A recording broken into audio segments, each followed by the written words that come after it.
Welcome to a new section of hydrogen reuse. The new topic is renewables and fuel cells. We will clarify the important role of renewable energy source in the current energy scenario. The role of this energy source is increasing, and this brings to the introduction of new technology and to the need to store and increase the energy efficiency. For that, hydrogen and fuel cells are fundamental. The first topic we are going to discuss is renewable for electricity production. All renewable energy sources we have on Earth derive from the sun. We have energy that is stored in plants through the photosynthesis process, but solar energy also moves the wind masses, so it produces another source of energy that we can use, the wind energy. Or directly, it can be collected with solar panels, both for thermal purpose and electricity generation.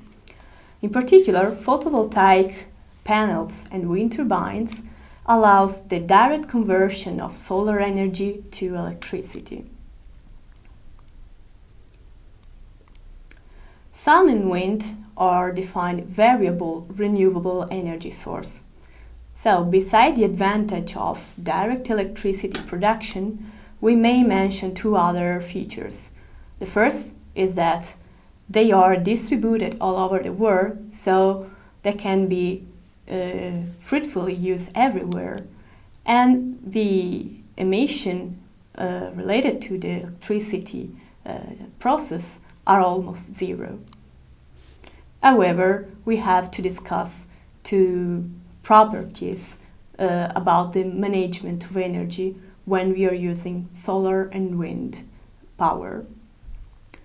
So, we have the issue of energy availability with regard to what is the user's demand. Let's make a few examples. We have energy users, generators, solar, photovoltaic, or wind turbines, and we have these resources that are not predictable. When we have a day of full availability, so a clear sky and a very strong wind, both technology can run efficiently, and the energy produced is fed to the users, so that if we have a high demand on the user side, we can satisfy it without any problems and without the need for other sources. But the sky can be covered by clouds and the wind can blow more softly, so also the energy generated is less compared to the previous case. This is okay if user demand is lower, so again, no problems. However, the availability is something that is changing. For example, during the night, the photovoltaic panel will not issue any energy. And if we have a windless day, also the wind turbine will stop rotating. This is translated in no energy supply to the users.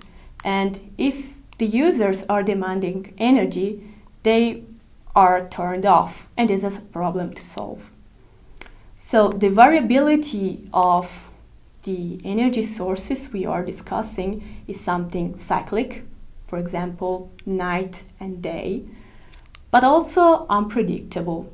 Even if we have reliable weather forecasts, there will be always some mismatch in the prediction of wind and sun condition compared to what is the random variation of load. We have also two other cases that may occur that are related to the amount of energy produced. We may have a very high production when the resource is available, but no consumption or just a low one. So we have a lot of energy that is not used. This is a source of inefficiency. And we have to discard this energy or to release it somewhere else. And this is the case of overproduction. In a similar manner, we may have low production compared to what is the low demand. And so we need some other sources to feed the user that do not receive enough energy from the renewable generators. And this is the case of underproduction. So if we have other external source, this can be managed. So the key word to describe this problem is shown in this slide. So the generators run when the resource is available, and the user's demand for energy and power is random and arbitrary. So we cannot defer completely the user demand, and we cannot plan the resource availability. And the key word is mismatched. We have to solve this issue.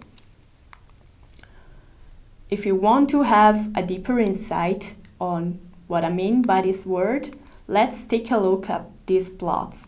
So in the first one, we see the energy profile of a photovoltaic energy generator. So on the x-axis, we have 24 hours, so what happens during one day. On the y-axis, we see the variation of the energy produced by the solar panel. The upper curve represents the energy production in a clear summer day, while the lower one, the red curve, represents the winter case. So we have this cyclic variation between night and day, but also cyclic variation during the whole year throughout the 4 seasons. What happens to the load? In the second plot, we see the energy profile of users. In particular, we have random curve, so the consumption of energy is random according to the energy requirements at the user side, and there is no systematic behavior between the systems. We can maybe find some trends, but basically the consumption curve is something that is not predictable. So let's see what happens, for instance, afternoon. See the blue dashed line. Under noon, we have a very high energy production, especially in summertime. And looking at this load profile, we see that load is not particularly high. So production exceeds demand. And the extra energy production, if we are connected to an electric grid, the extra production may be injected into that. Well, we may have another situation, for example, at nighttime after 8 p.m. The solar panel is idle, no energy is produced by that, but still the load are requiring energy, so production is not enough, or in this case is completely absent, and it doesn't fill up demand. And again, we need an external energy source to fill this gap, and the grid may act towards this direction.